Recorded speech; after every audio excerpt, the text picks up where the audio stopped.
أعوذ بالله من الشيطان الرجيم. بسم الله الرحمن الرحيم. Surah Al-Munafikun ayat 9 sampai ayat 11. Ya ayyuhalladzina amanu la tulhikum amwalukum wala أولادكم لا تلهكم أموالكم ولا أولادكم عن ذكر الله ومن يفعل ذلك فأولئك هم الخاسرون.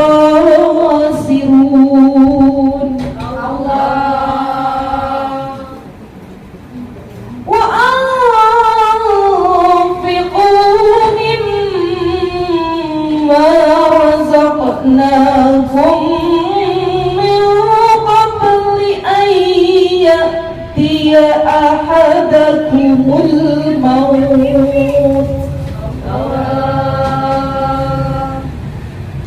من قبل أن يأتي أحدكم الموت فيقول رب لولا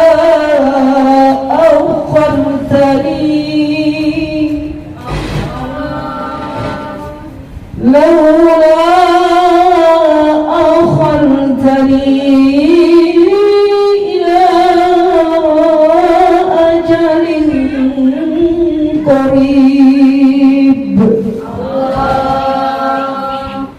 فصدق وكن من الصالحين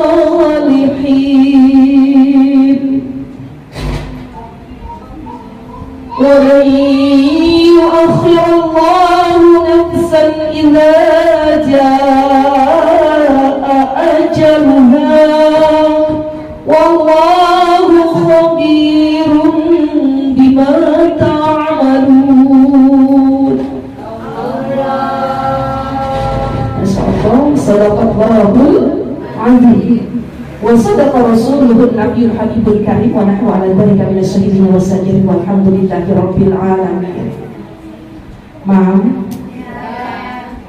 Bahwasanya di dalam firman tersebut disampaikan walan yu'akhirallahu nafsan idza jaa ajaluha, sekali-kali Allah tidak akan tangguhkan ajal seseorang apabila memang telah datang waktunya, memang telah tiba saatnya. Bahwasanya setiap orang itu menjadi satu kepastian, satu keniscayaan akan kembali kepada Allah Subhanahu wa Ta'ala melalui proses kematian, melalui proses penjemputan yang disebut dengan ajal. Dan disampaikan oleh hadis Rasulullah Sallallahu Alaihi Wasallam bahwasanya inna ahadakum yujma'u khalquhu fi batni ummihi arba'ina yawman nutfah summa yakunu 'alaqah mithla dhalik summa yakunu mudghah mithla dhalik summa yursalu ilaihi al-malak fayanfuhu fihi ruh wa ya'muru bikatbi arba'i kalimatin bikatbi rizqihi wa ajalihi wa amalihi wa sa'diyun aw saqiyun. Paham? Paham?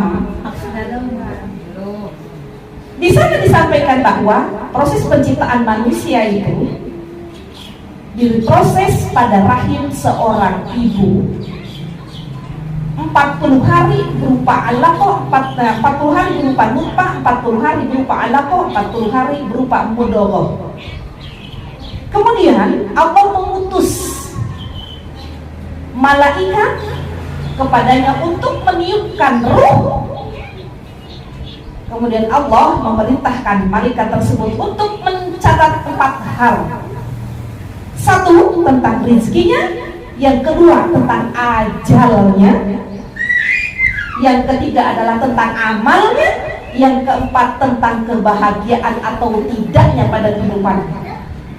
Jadi kalau melihat hadis tersebut, telah disampaikan atau diinformasikan kepada kita bahwa ajal itu adalah sudah merupakan kodok dan qadar dari Allah Subhanahu wa ta'ala.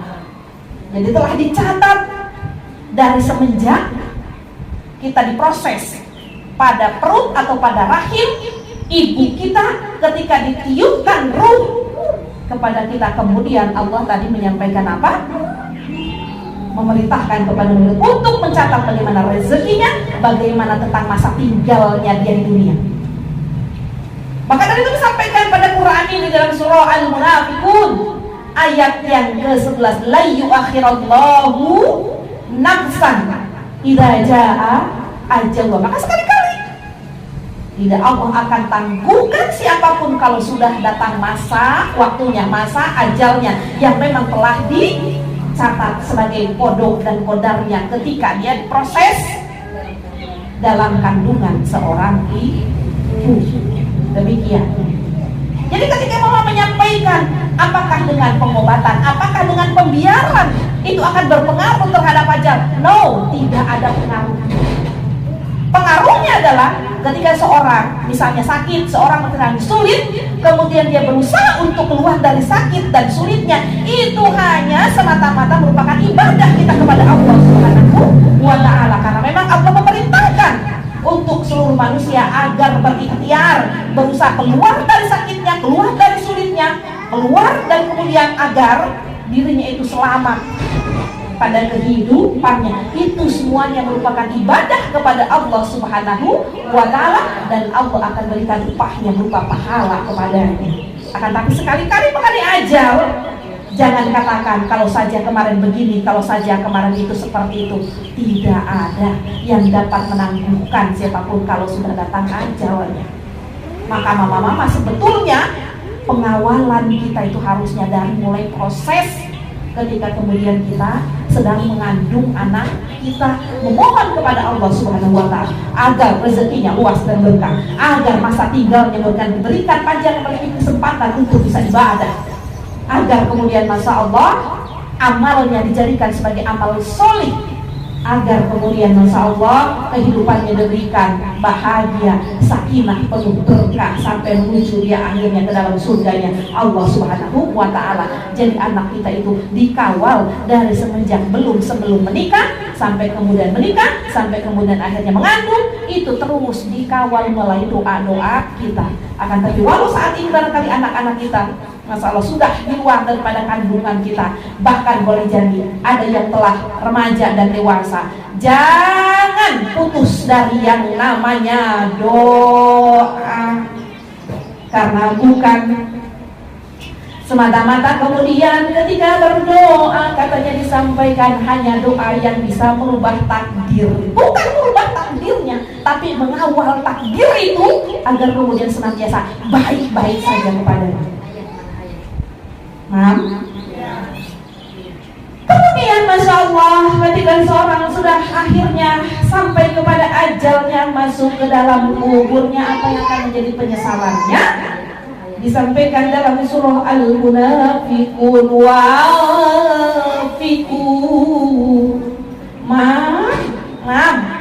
apa kata Allah? Infak, sedekah, zakat.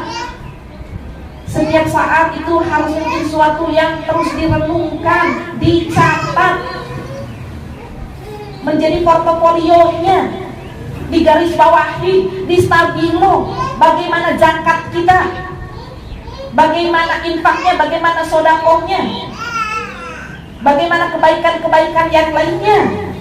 Karena memang disampaikan dalam surah tersebut, ternyata وَأَنْفِقُوا مِمَّا رَزَقْنَاكُمْ مِنْ قَبْلِ أَنْ يَأْتِيَ أَحَدَكُمُ الْمَوْتُ. Banyaklah berinfak berinfak, perbanyaklah bersedekah sebelum datang namanya kematian. Karena kalau sudah datang fayaqula rabbi laula akhartani ila ajalin qarib. Masya Allah, kalau sudah ajal datang, terlebih-lebih sudah masuk kubur, yang menjadi satu penyesalan yang sangat-sangat menyesal, kemudian dia berkata, ya Rob, ya Tuhan, boleh nggak sih kematian ini ditangguhkan sejenak saja, sebentar saja ya Allah. Kenapa? Karena ternyata sudah terbayang bagaimana kemudian sempit serta suramnya masa depan itu. Kalau kemudian Masya Allah kita akan mendapati satu masa depan yang kemudian cerah. Tapi siapa sih yang tidak ingin kemudian mendapatkan, walaupun sudah cerah, ingin lebih cerah, ingin lebih memberikan semua jaminan, kemudian betul-betul di sana itu adalah akan bahagia. Ya terlebih-lebih kalau kemudian bayangan sesuatu yang gelap, suram, sempit, maka apa kata si mayat? Ya Rob, laula akhortani ila ajali qarib. Sejenak saja, sebentar saja ajal ini bisa ditangguhkan ya Rob. Fa asaddaqa wa akum minas shalihin. Ya Rob, pastinya aku akan menjadi seorang yang sholih dengan memperbanyak sedekah. Dan sedekah ini akan menjadi satu penyesalan yang sangat-sangat luar biasa ketika akhirnya masa itu datang. Terlebih-lebih Masya Allah telah terpenjara di dalam ruang kubur. Dan di masa itu seseorang akan menunggu serta menanti, tidak pernah tahu sepanjang berapa, sejauh mana kemudian akan menanti untuk menuju pada kehidupan akhirat. Dan sepanjang itu terus dibayang-bayangi dengan masa depan. Kalau adalah tadi baik, kalau kemudian bayangannya masa depan yang begitu suram, dia meronta-ronta ingin kembali kepada dunia, tapi kemudian dia tidak bisa. Yang ada cuma menyesal, menangis, dan apa yang kemudian bisa dia lakukan. Maka itu ngomong-ngomong, Masya Allah, untuk tema hari ini dan kemudian juga yang disampaikan pada surah Al-Munafiqun ini, mudah-mudahan betul-betul ini menjadi satu pengingat, peringatan bagi kita, kalau ada rezeki jangan hanya sekedar dihabiskan untuk memuaskan diri sendiri. Ayo banyak kita titip-titipkan pada orang lain. Dan Masya Allah, titipan-titipan itu betul-betul akan menjadi sebuah tabungan yang akhirnya barulah nanti ketika ajal tiba sampai pada kubur, kemudian Masya Allah, alhamdulillah ya Allah, Engkau bimbing hamba saat di dunia, kemudian hamba titipkan pada yatim, hamba titipkan pada janda, hamba titipkan pada pesantren, hamba titipkan pada masjid-masjid, hamba titipkan pada musola-musola. Ya Allah, alhamdulillah, hamba titipkan pada anak-anak hamba yang solih dan solihah itu ya Allah, yang kemudian saat ini mereka ingat kepada hamba. Bahkan apa yang hamba titipkan kepada musola-musola, masjid, para janda, pada yatim itu ternyata apa yang kau janjikan itu semuanya adalah sesuai. Yang kemudian akhirnya Masya Allah, walau telah dalam kubur itu semuanya mengalir terus kenikmatan-kenikmatannya.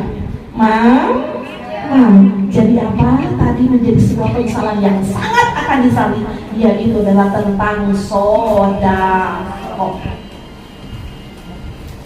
Maka apa kata Allah? Ya ayyuhalladzina amanu, wahai orang-orang yang beriman, la tulhikum amwalukum wala auladukum an dzikrillah. Terkadang kita lupa sudah itu karena memang kita lupa zikir, lupa mengingat Allah. Ya Allah akhirnya lupakan pada sesuatu yang harusnya kemudian dia itu menjadi seorang yang sangat beruntung di akhirat nanti. Allah lupakan, Allah manusia. Kenapa? Karena dia lupa kepada Allah. Kalau sudah sibuk, cenderungnya apa? Lupa kepada Allah. Lagi-lagi setelah ngaji diingatkan Allahu Akbar, Allahu Akbar. Ya lagi-lagi, apa makan dulu, apa sholat dulu, pokoknya alasan yang lalu masih saja pokoknya dibuat sampai sekarang. Ya makan dulu daripada lagi sholat. Ingat, orang malah lagi sholat ingat mati, bukan ingat. Lagi-lagi kita itu terus bermodelkan seperti terdahulu, bukannya memilih sholat, tapi kemudian alasannya makan aja dulu daripada sholat. Nanti ingat ingat nasi, apalagi ingatannya nanti kehabisan gua kalau gua sholat dulu. Kapan mau berubah? Kapan mau berubah? Ayo kita dahulukan terlebih dahulu Allah, agar Allah dahulukan kita. Allah akan berikan rezekinya, Allah akan tunaikan rezeki manusia kepada siapa? Tentu kepada siapa-siapa yang senantiasa mendahulukan Allah pada kehidupannya, maka Allah akan dahulukan dia. Allah akan dahulukan rahmatnya, Allah akan dahulukan berkahnya, Allah akan dahulukan berkahnya bagi siapa-siapa yang kemudian masa Allah mendahulukan Allah dalam rangka penunaian daripada segala kewajiban-kewajibannya. Maka perikatannya tadi, jangan lupa zikir kepada Allah, jangan lupa mengingat Allah agar engkau diingat oleh Allah. Kalau sudah diingat oleh Allah, kita akan dibimbing oleh Allah, dapat rezeki 100 juta. Kata Allah, keluarin 10 jutanya tuh untuk ini. Allah kan bimbing itu. Tapi kalau orang-orang yang senantiasa lupa kepada Allah, boleh saja Allah berikan dia rezeki yang besar, akan tapi ternyata dalam rangka apa? Istidraj. Allah hanya sekedar mau menguji dengan ujian yang secara terus-menerus diberi, tapi bukannya kemudian dia bisa bersyukur. Allah beri lagi, bukan kemudian masa Allah akhirnya timbul rasa syukurnya, tapi justru dia lebih jauh dan jauh dari Allah Subhanahu wa ta'ala. La tulhikum amwalukum wala auladukum an dzikrillah.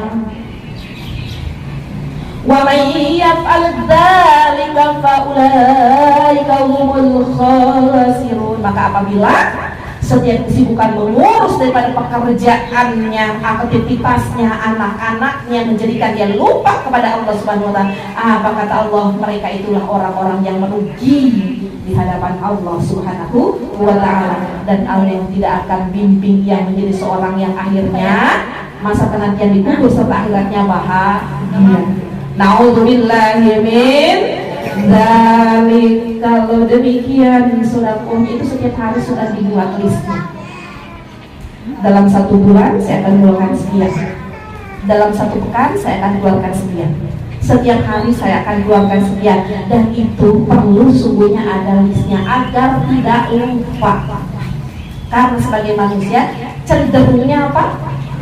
Cenderungnya adalah lupa. Padahal masalul ladzina yunfiquna amwalahum fi sabilillah kamathali habbatin ambatat sab'a sanabila fi kulli sumbulatin mi'atu habbah wallahu yudha'ifu liman yasha' wallahu wasi'un alim. Paham? Ha?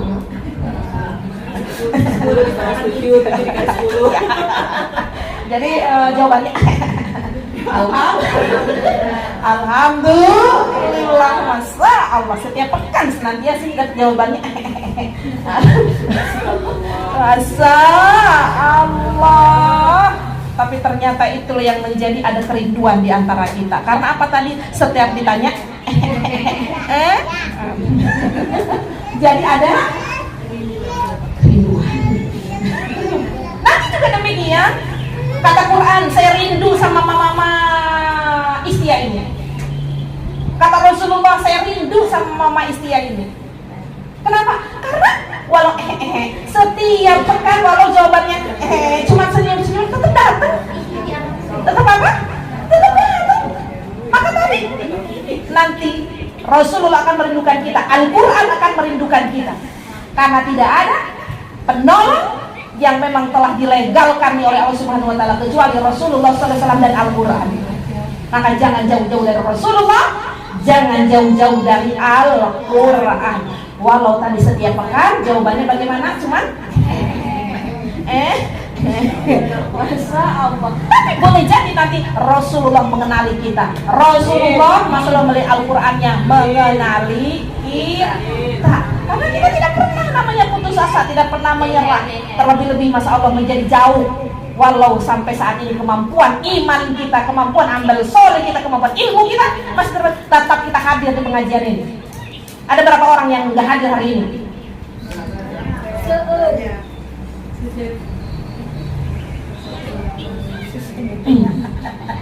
Jangan katakan lagi sibuk, malu sama Allah. Jangan katakan lagi saya tidak sempat pagi hari ini, malu sama Allah. Jangan hanya menjadi sebuah tema. Harusnya apa tadi? Menjadi sebuah renungan. Kita itu akan kembali kepadaku, akan kembali yang kemudian nanti tempatnya tidak ada lain kecuali apa? Kuburan. Bersedekah, walau betul sedekah terbaik adalah melalui harta-harta, tapi minimal kemudian kita sedekahkan waktu kita sedekahkan Masya Allah segala, kalahkan segala kesibukan tersebut agar Masya Allah tidak menjadi kesibukan yang kemudian kita lupa kepada Allah Subhanahu wa ta'ala. Dan itu ancaman, berupa ancaman dari Allah Subhanahu wa ta'ala. Faulaika humul khasirun. Apa ancamannya? Rugi kata Allah. Kalau hanya terus beralasan dengan kesibukan, kesempitan yang adalah tidak sempat kembali kepada Allah Subhanahu wa ta'ala, rugi kata Allah.